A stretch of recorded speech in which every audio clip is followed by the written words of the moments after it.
กับอากาศที่เย็นๆยังน้อยเนาะมันเป็นอะไรก็ดีละครับทำแขนมาลงไปก็ได้เด้อ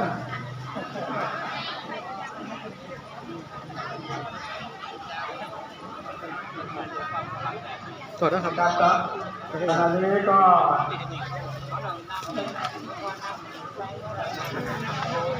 บรรดาผู้บริสุทธิ์ทั้งหลายวันนี้ก็ถือว่าเป็นการประกอบพิธีกรรมเรียกว่าเสราพิเศษ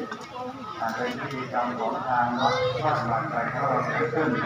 เนื่องด้วยทั้งสองทั้งสามรูปเป็นพระผู้ที่มีกิจการในวัดอนุญาตญาติโยมมีความเลื่อมใสร่วมกันเสราพิเศษในวันนี้ต่อจากนี้ไปขอกราบนมัสการหลวงพ่อพระอุบลเขมาพรรองเจ้าจังหวัดข้างหน้านำมาคณะสงฆ์ในการประกอบพิธีกรรมเสราพิเศษพระสงฆ์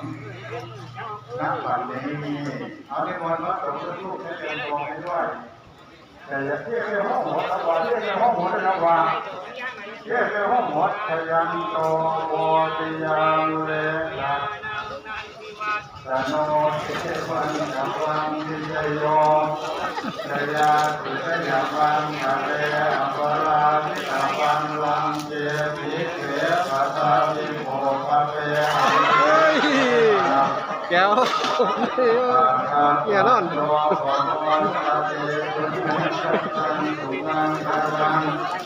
านังโสติตังสุขโนสุโหโตจะลือธรรมังเอาก็เลยตัวไม่เลย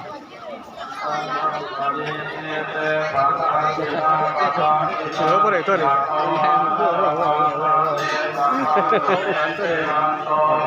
การระวังมาทั้งผีเด้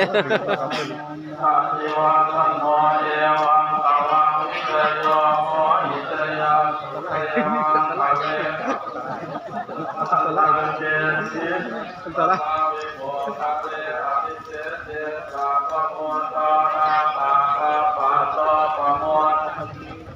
ทาตังสุมังคลังสุขะมาลังสุปฏิปังสุขันโนสุโมโหโตจะตุเยตังสัมภัตตาริสุขมาทินากายกรรมั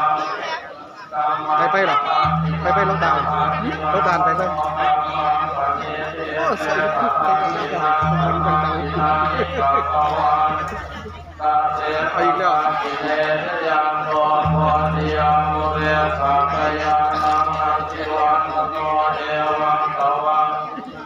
โมหิตยาสุตยามังคะเลอภราชิตปังมังเกติเสปัตตาวิโภคะเลอภิเษกเชิญขึ้นมา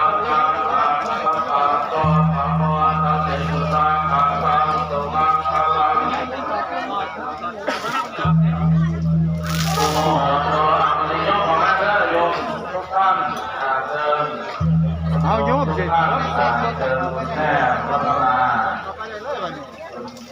ทั้งหลายนะโยมอาจารย์คือคักเต็มเลยครับว่านึงเลยคือ6 ล้านเต็มเลยเนี่ยรอดเลยครับสาธุครับผมเกียร์ใครเลยครับผม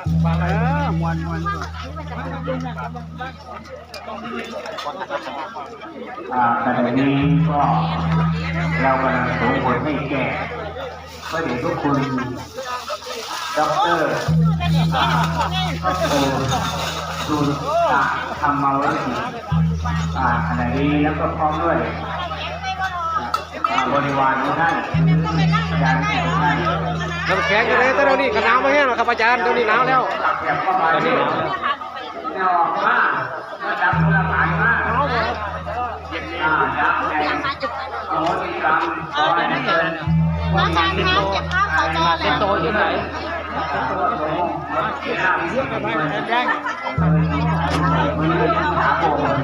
ฝนหนาวแล้วยังจะใส่ฝนหลายอาจารย์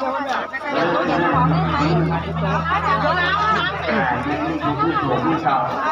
อ๋อต้องไปทานหน้าปูเท่าจอไป3 องค์โอ้ยเอามาที่งานรถร้านนี่หรอหนาวแล้วฝนหนาวแล้ว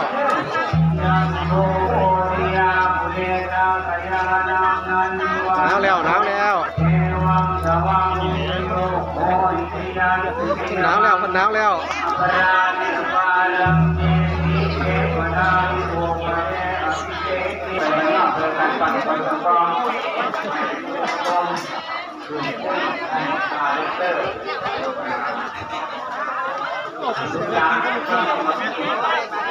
ผู้ใดว่าได้หนึ่งร้อยขอเด้อ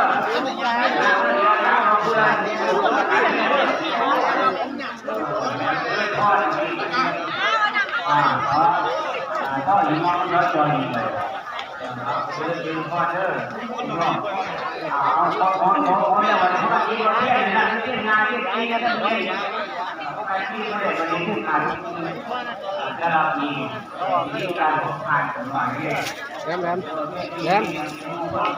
คุณยายเลยเอาถ้าแกมันลืมไปดิไปลงมา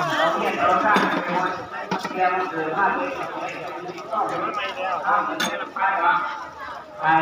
เรื่องของเพื่อนคือเพื่อนโกรธเลยให้มีมงคลแย่ของพวกเรื่องนี้ถูกต้องไปเพราะว่าการเอาโสมานโสมเป็นไงตัวเป็นนั่นใหญ่คุณนี่นั่นธรรมดาคือร่างพิเศษพระพุทธเจ้ามันเป็น3 องค์เลยเรียกว่าเป็นพระพุทธนั่นนี่ที่แก่ขึ้นแล้วก็ให้เป็นการ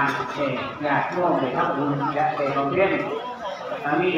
รวมกับการที่เราพูดดูการทำงานวรกิจเป็นผู้ที่น้องอธิการมหาจุฬาลงกรณวิทยาลัยของเราถือว่าเป็นผู้ที่ทำงานในการพัฒนาทั้งวัฒนธรรมด้วยและพัฒนาองค์ลูกที่ผู้เรียนมันไปเป็นผู้ที่ดีความสามารถมีความรู้ความสามารถคนกระบวนไปกินยังกันแน่บ่เนี่ยเขาไปหากินนะเขากินเยอะแยะด้วยเพื่อนท่านจอแลนอื่นแบบยังไงเรียกว่าเป็นมากตอนนี้คือว่าที่ฝ่ายมันจะว่าง่ายไม่เป็นมากครับ